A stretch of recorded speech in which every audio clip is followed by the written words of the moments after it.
Tudo da Canção Nova em um só lugar. Canção Nova Play.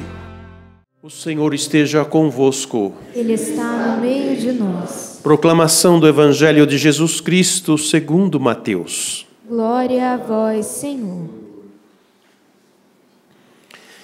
Naquele tempo, disse Jesus aos seus discípulos: Não deis aos cães as coisas santas, nem atirei vossas pérolas aos porcos, para que eles não as pisem com os pés, e voltando-se contra vós, vos despedacem. Tudo quanto quereis que os outros vos façam, fazei também a eles. Nisto consiste a lei e os profetas. Entrai pela porta estreita, porque larga é a porta e espaçoso é o caminho que leva à perdição, e muitos são os que entram por ele. Como é estreita a porta e apertado o caminho que leva à vida, e são poucos os que o encontram. Palavra da salvação. Glória a vós, Senhor. Que as palavras do Santo Evangelho perdoem os nossos pecados. Amém. Amém. Meus amados irmãos e irmãs,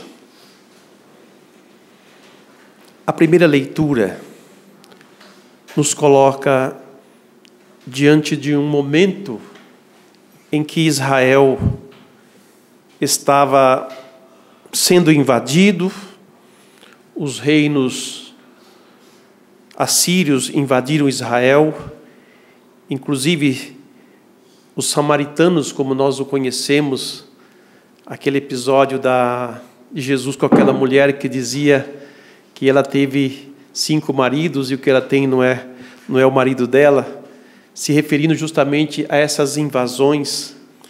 E com as invasões que os reinos em torno de Judá foram sofrendo, principalmente a região da Samaria, eles destruíam também os ídolos, mas também traziam consigo os seus deuses. Porque antigamente a luta era: qual é o Deus que pode mais? Então, se existia um Deus lá num determinado país e aquele rei conquistava aquele país, então ele conquistava também o Deus, destruía o Deus daquele país. E como a prática dos assírios era conquistar povos e destruir os seus deuses, eles também estavam seguros de que iam destruir Jerusalém, que é a capital de Judá, onde está o santuário de Deus. Então o rei escreve essa carta zombando do rei, dizendo para ele: você vai confiar em Deus? Olha como nós já conquistamos tantos e não vamos conquistar você também, né? Então preste atenção. E o rei Ezequias, ele vai com esta carta que foi lhe mandada ao templo ouvir o Senhor.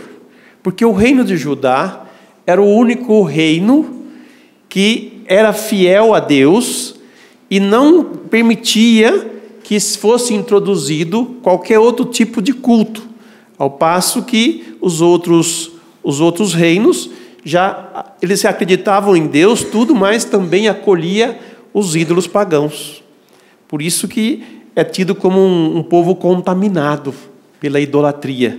Eles que acreditavam em Javé, acreditavam em Deus, mas, como se diz, davam atenção para os ídolos pagãos.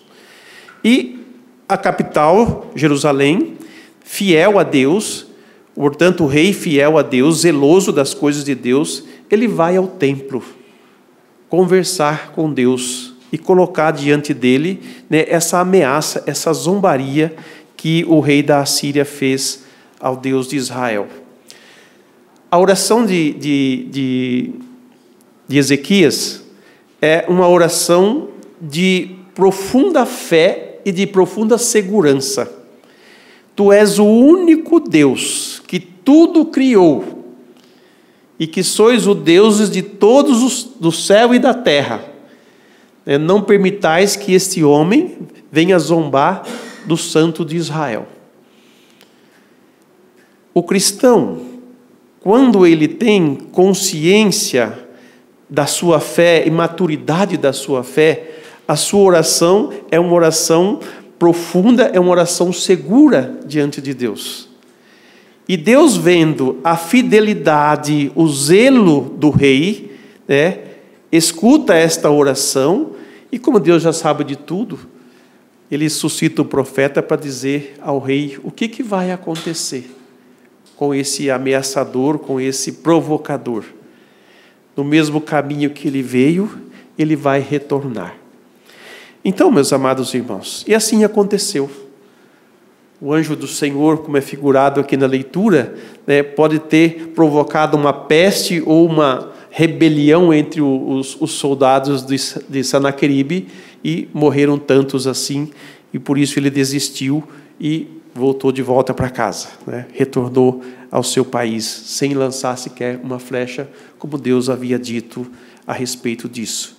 Porque ele tem zelo, ele zela pela sua casa, e ele ouve aqueles que acreditam nele.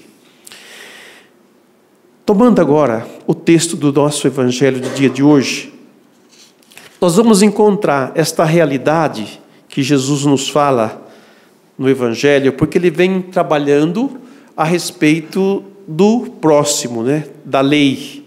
Primeiro ele fala, anteriormente ele falou sobre não julgar o irmão, não condenar o irmão, e assim por diante, e ele continua nesta mesma linha em relação ao próximo. E o contexto em que Jesus está falando é um contexto desse povo do Antigo Testamento, esse povo samaritano, que é um povo misturado um pouco com idolatria, acreditavam em Deus, mas ainda mesclou o culto dos outros povos para dentro de si, que nós chamamos isso de sincretismo, quer dizer, juntar uma coisa com a outra. Existem muitos sincretismos entre os cristãos também, né, que vão juntando coisas na fé, vão agregando coisas que não tem nada a ver com Deus, e muitas coisas até é contraditória a tudo que Deus falou e fez. Então, para nós também, né, tomarmos muito cuidado com esse sincretismo. Hoje em dia é um perigo muito grande, porque pelo acúmulo de informação que nós temos e de acesso às coisas, às informações ou aos fatos que estão acontecendo, a gente pode criar opiniões e pode criar idolatrias também. E agregar essas opiniões e idolatrias à fé cristã, como o povo fez, né? Porque os pais deles o fizeram, então eles continuaram fazendo. Tanto que Jesus veio justamente para libertar de toda a idolatria. E ele vai dizer no evangelho de hoje, né, para que a gente não dê as coisas santas aos cães e nem atirar as nossas pérolas aos porcos. O que ele está querendo dizer com isso? Para o judeu, a lei, a palavra de Deus era só dada ao crente, aquele que aceitava Javé, aquele que aceitava Deus. Então ele tinha acesso à palavra de Deus. Então até se dizia que não se falava a palavra de Deus para um pagão, para um que não fosse crente, que não acreditasse em Deus, porque ia jogar pérolas aos porcos, né? E Jesus, ele vai justamente falar isso daí, para a gente ter esse zelo e esse cuidado com as coisas santas. Como no templo, por exemplo, o sacrifício que era oferecido, ele era purificado, porque nada de impuro era oferecido a Deus. E também nos comentários da lei, que é o Talmud, dizia que não se coloque as coisas santas em lugares impuros, né, para não contaminar, né, nesses lugares impuros. Não que o impuro tenha a força de contaminar o puro, porque Jesus é puro e, ao contrário, ele não foi contaminado, mas ele libertou a todos aqueles que se aproximaram dele e buscaram ser puros. Eu quero deixar isso bem claro para ninguém começar a associar, olha, não encosta nada puro no impuro que fica impuro, né? Os judeus pensavam assim, que não podia tocar num cadáver porque ficava impuro, né? Era a lei da pureza, que isso, graças a Deus, foi resolvido com Jesus. Mas para dizer que as coisas santas, as coisas de Deus, né, não devem ser dadas assim para aqueles que não sabem usá-la ou para aqueles que não acreditam em Deus. Acho que a questão é essa, o não acreditar em Deus para não zombar de Deus e não zombar de nós também. Tudo quanto quereis que os outros vos façam, fazei também a eles. No Talmud, que é comentário da lei de Israel, está a dizer: não entregueis a um pagão as palavras de Deus e não coloqueis as coisas santas em lugares impuros. Mas também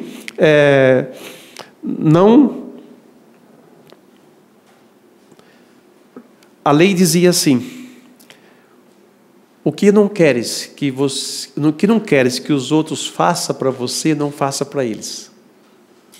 Não faça para os outros o que não queres que te façam. Assim era tido na lei antiga. E Jesus faz o quê? Ele dá um passo além e vai promulgar: tudo o que quereis que os outros vos façam, fazei também a eles. Porque o não faça é sentido negativo.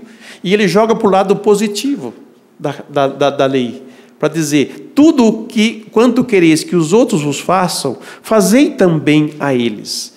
Meus amados irmãos, nós queremos coisas boas, não queremos? Nós queremos ser amados, nós queremos ser valorizados, nós queremos ter dignidade, nós queremos isso, queremos aquilo, aquele outro. Nós queremos coisas boas para nós. Jesus, que sabe do coração humano, do desejo do coração humano, coloca este ensinamento para que o bem que nós queremos para nós, façamos para os outros. Nisto consiste a lei e os profetas. A lei e os profetas não fizeram outra coisa senão capacitar e orientar o homem para o bem. E o bem não é só para si mesmo, o bem é para o próximo, é para o outro. É uma ponte de comunicação, né? A graça de Deus é uma ponte de comunicação. Ela se comunica um com o outro. E como cristãos e como filhos de Deus, nós não vivemos numa ilha isolada. Nós vivemos no isolamento, nós vivemos na comunhão um com o outro. Então o bem do outro é o meu bem. O bem para mim é o bem para o outro também. Entrai pela porta estreita, porque larga é a porta e espaçoso é o caminho que leva à perdição. Olha, nos dias de hoje, existe mais busca de porta larga do que de porta estreita. Até mesmo dentro da igreja, da comunidade cristã, as pessoas querem conforto, as pessoas querem nada que exija sacrifício, nada exigente, nada dessas coisas. Quer tudo fácil, tudo gostoso, tudo prazeroso, tudo bonito. E essa é a porta larga da qual Jesus fala, né? Porque entrar pela porta estreita significa a gente ir se libertando daquelas coisas que nos levam à perdição e apropriando-nos daquelas coisas que nos levam para a vida. E tudo que nos leva para a vida é exigente. O número de obesos no Brasil é muito grande. E como se faz para combater a obesidade? O fruto da obesidade, com exceção dos casos que são patológicos, etc., né? Vamos dizer assim, é o excesso de comida, não é? O excesso de comida, porque a comida é prazerosa. Então se come demais e se fica obeso. E para a gente queimar essa obesidade, o que é preciso fazer? Vai para a academia. Vamos para a academia, vamos malhar, né? Quer dizer, vamos queimar essas calorias todas aí. E entra numa dieta. Sai daquela vida prazerosa da comida e entra numa dieta. Agora eu não posso comer isso, eu tenho que comer aquilo, aquele outro. Quer dizer, tem que fazer um regime, tem que fazer um exercício, tem que fazer algo para poder restaurar de novo o equilíbrio do corpo, né? E voltar a ter um corpo adequado. E como as academias estão lotadas? Mas a academia da fé está precisando de atletas. Ela está com poucos atletas. A academia da fé é a academia que exige também do cristão, né, essa busca da santidade. E a busca da santidade implica em renúncias e perdas. Em deixar para trás tudo aquilo que a gente vai se apegando, vai se agregando, vai se grudando. E o que anda grudando a gente? O que anda nos aprisionando nos dias de hoje? Por isso, amados irmãos, o ensinamento de Jesus, vocês podem perceber nesses últimos dias, né, dos evangelhos, que ele vem falando sobre isso, né? O amar o inimigo, né?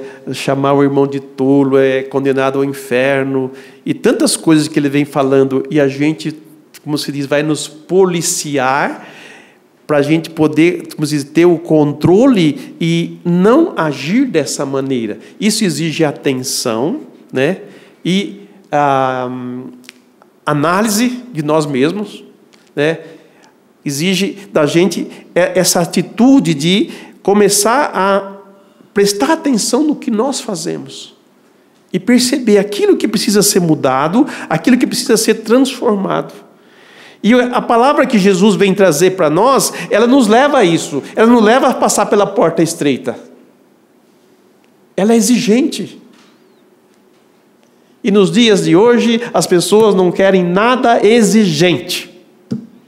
Então, larga é a porta que leva à perdição. Então, muitos estão condenados a se perderem por falta de esforço, por falta de luta pela santidade, pelo bem.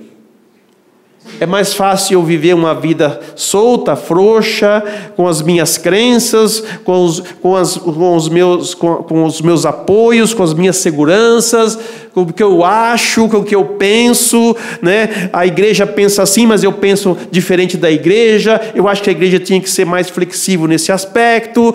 Bom, o que a igreja fala não é a palavra não é outra palavra senão a palavra de Deus. Não, se ela prega a palavra de Deus, não é a igreja que fala, é Deus que fala. E se Deus fala assim, não, mas isso aí é muito exigente, então vamos arrumar um meio mais flexível, um meio mais fácil de viver isso daí. Não existe meio mais fácil. Porque o caminho do Cristo é o caminho da cruz. E o caminho do cristão, o caminho de conversão, é um caminho de cruz no sentido de que eu preciso morrer para a minha tendência ao pecado e me reacender para a vida que Jesus trouxe para nós. Por isso que a porta que é estreita, né, para quem quer se salvar, e é larga para quem quer se perder. E, infelizmente, Jesus conclui, e muitos são os que entram por ela. E depois ele conclui, como é estreita a porta e apertado o caminho que leva à vida, e são poucos os que o encontram. Para concluir, cada um de nós, amados irmãos e irmãs, faça todo o esforço possível para passar pela porta estreita. Empenhe-se profundamente a entrar por essa porta. Que assim seja. Tudo da Canção Nova em um só lugar. Canção Nova Play.